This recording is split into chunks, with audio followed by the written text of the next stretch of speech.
Bapak Ibu Saudara sekalian, apa kabar Anda hari ini? Harap anugerah Tuhan menyertai kehidupan kita sekalian. Selamat datang kembali dan mendengarkan renungan yang saya sampaikan lewat pelayanan YouTube Ministry dari pelayanan Sis Partner Ministry. Saudaraku kiranya boleh subscribe channel ini dan sharingan ke orang lain supaya juga banyak orang mendapatkan berkat dari firman Tuhan. Saudara, di dalam renungan pada hari ini saya akan mengajak kita berpikir begini. Pernahkah Anda merasa tersendiri atau merasa kesepian? Mungkin saat Anda pindah ke kota yang baru, negara yang baru, atau orang yang paling dekat dengan Anda harus pergi, atau saat Anda mengalami masalah besar tanpa ada seorang pun yang benar-benar memahami. Itu kesendirian adalah salah satu rasa sakit yang paling dalam yang ada dalam hidup manusia. Dan itu juga yang dialami oleh para murid Yesus Kristus. Mari kita berdoa terlebih dahulu. Ya Tuhan, kami bersyukur buat berkat Tuhan sepanjang hari, sepanjang minggu ini. Kami berdoa ya Tuhan untuk perenungan firman ini. Berkatilah karena sungguh-sungguh boleh menjawab segala kesendirian dalam hidup kami. Dalam nama Yesus Kristus kami bersyukur dan kami berdoa. Amin. Saudaraku, para murid merasa tersendiri dan mereka perlu dihibur. Mengapa mereka perlu dihibur?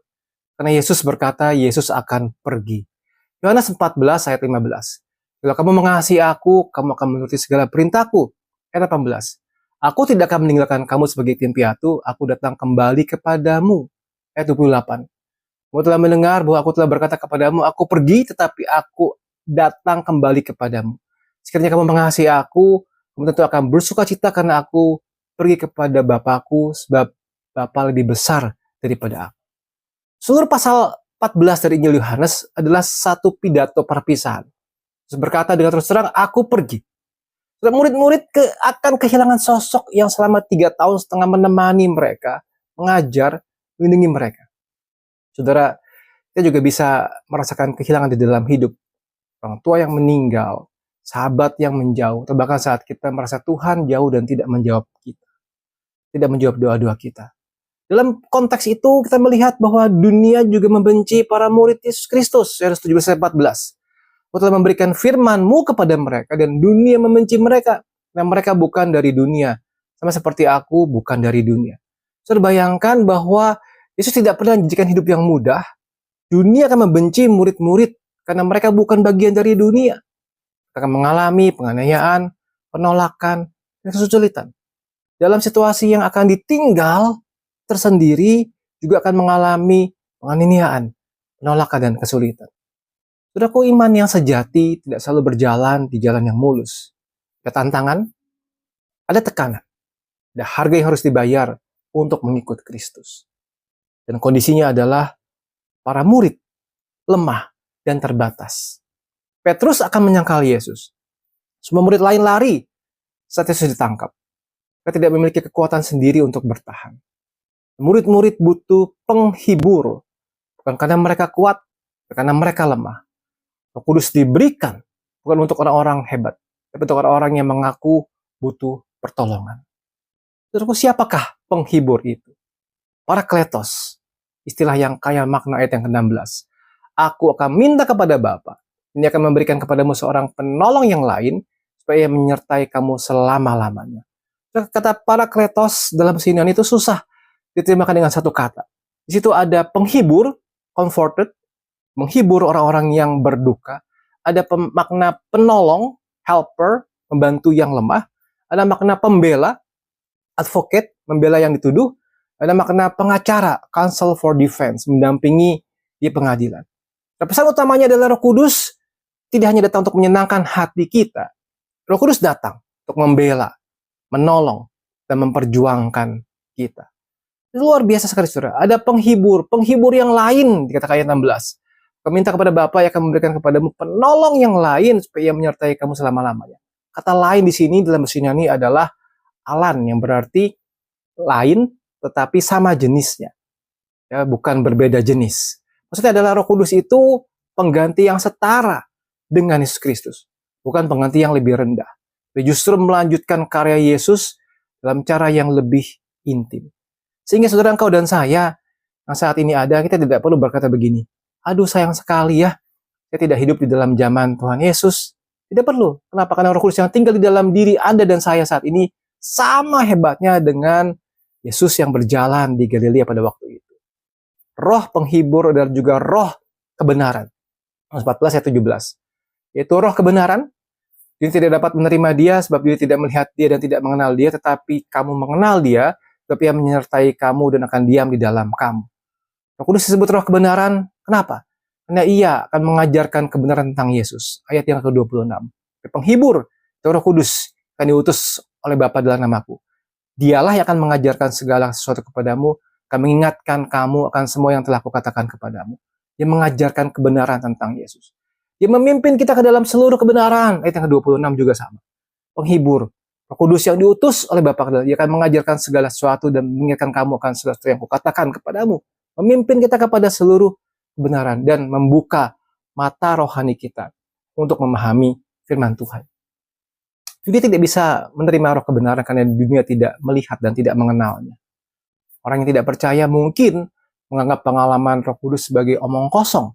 Tapi orang percaya, bagi engkau dan saya, Roh Kudus adalah satu realitas yang nyata. Dan ia tinggal bersama-sama dengan kita selama-lamanya. Tinggal bersama-sama dengan kita selama-lamanya. Ada perbedaan besar, saudara, dari kehadiran fisik Yesus Kristus. Yesus hadir di satu tempat pada waktu satu waktu. Tapi saat ini Roh Kudus hadir di mana-mana dan setiap orang percaya di sepanjang zaman. Anda tidak pernah sendirian. You are not alone. Nah, di saat yang paling gelap, kamar tidur Anda sendiri, di tengah-tengah kerumunan yang orang-orang tidak mengenal Anda, Roh Kudus tinggal bersama dengan Anda dan diam di dalam Anda.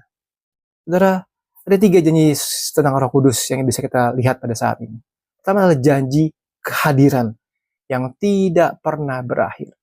Janji kehadiran Roh Kudus yang tidak pernah berakhir. Yohanes 14 ayat 18-20. Aku tidak akan meninggalkan kamu sebagai tim piatu, aku datang kembali kepadamu. Tinggal sesaat lagi dan dunia tidak akan melihat aku lagi, tetapi kamu melihat aku sebab aku hidup di dalam dan aku hidup dan kamu pun akan hidup. Waktu itulah kamu tahu bahwa aku di dalam Bapakku dan kamu di dalam aku dan aku di dalam kamu. Sebuah janji kehadiran yang tidak akan pernah berakhir. Yesus bilang begini, aku tidak akan tinggalkan kamu sebagai tim piatu, aku datang kembali kepada kamu. Kedua makna saudara, secara dekat di dalam roh, dia hadir dari Roh Kudus, hadir secara nyata dalam kehidupan kita. Secara jauh nantinya adalah kedatangan Yesus yang kedua kali. Dia akan datang kembali menjemput kita di akhir zaman. Saudaraku, Anda bukannya tim piatu, Anda punya Bapa di surga. Anda punya Yesus sebagai Tuhan, Anda memiliki Roh Kudus yang tinggal di dalam hati Anda. Janji yang kedua adalah janji penyataan diri. Janji penyataan diri. Ayat 21. Bersiapa memegang perintahku dan melakukannya, dialah yang mengasihi aku. Bersiapa mengasihi aku, yang akan dikasihi oleh Bapakku, dan aku pun mengasihi dia dan akan menyatakan diriku kepadanya. Saudara, aku akan menyatakan diriku kepada. Perjumpaan dengan Yesus itu tidak hanya terjadi dalam masa lalu. Roh Kudus membuat Yesus dinyatakan secara pribadi pada setiap orang percaya pada hari ini. Terus inilah yang kita bicarakan sejak awal seri ini. Encounter with God. Bukan hanya mendengar tentang Yesus, tapi secara pribadi benar-benar mengalami perjumpaan dengan Dia melalui Roh Kudus. Adakah Anda sudah mengalami perjumpaan itu secara pribadi? Dan yang ketiga yang terakhir adalah janji pengajaran dan pengingatan. Ayat 25-27, "Itu aku katakan kepadamu selagi aku berada bersama-sama dengan kamu, tetapi penghibur yaitu Roh Kudus akan diutus oleh Bapa dalam namaku, dialah yang akan mengajarkan segala sesuatu kepadamu, akan mengingatkan kamu akan semua yang telah kukatakan kepadamu. Damai sejahtera-Ku kutinggalkan bagimu, damai sejahtera-Ku kuberikan kepadamu. Apa yang kuberikan tidak seperti yang diberikan oleh dunia kepadamu. Janganlah gelisah dan gentar hatimu." Ada janji pengajaran dan pengingatan. Roh Kudus mengajarkan segala sesuatu. Roh Kudus mengingatkan semua yang sudah Yesus katakan. Dan dia memberikan damai sejahtera. Damai sejahtera-Ku kuberikan kepadamu. Jangan gelisah. Sebuah damai yang Yesus berikan itu berbeda dengan damainya dunia, saudara. Damainya dunia tergantung pada situasi, saudara. Tidak ada konflik, ada cukup uang, sehat, rasanya damai. Tapi damai Yesus itu adalah damai yang hadir bahkan di tengah-tengah badai. Saat Anda gelisah, saat Anda takut, atau Anda cemas, itulah tandanya Anda perlu lebih mengandalkan Roh Kudus sebagai penghibur. Saudaraku, sebagai aplikasi, ada 3 hal yang bisa kita sama-sama pikirkan dan kita lakukan. Yang pertama, berhentilah merasa sendirian.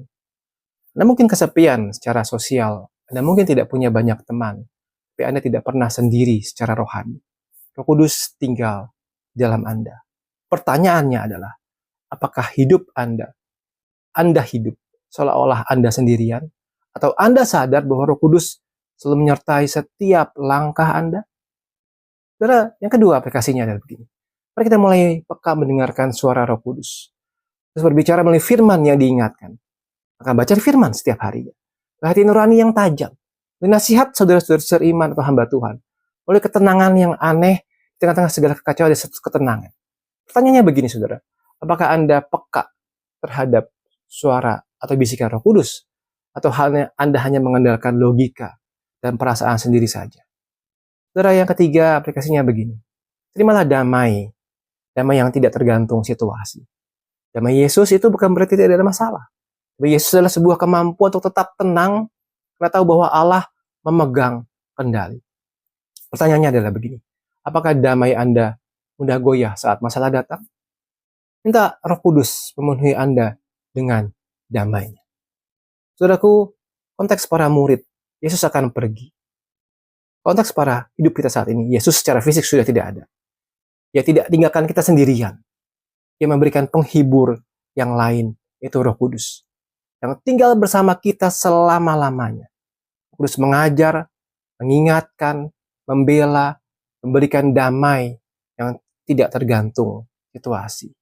Apakah Anda masih merasa tersendiri? Saudara, hentikan itu. Ada Roh Kudus yang menemani, membela, menolong, mengingatkan, memberikan damai dalam hidup Anda dan hidup saya pada saat ini. Terimalah anugerah Tuhan ini.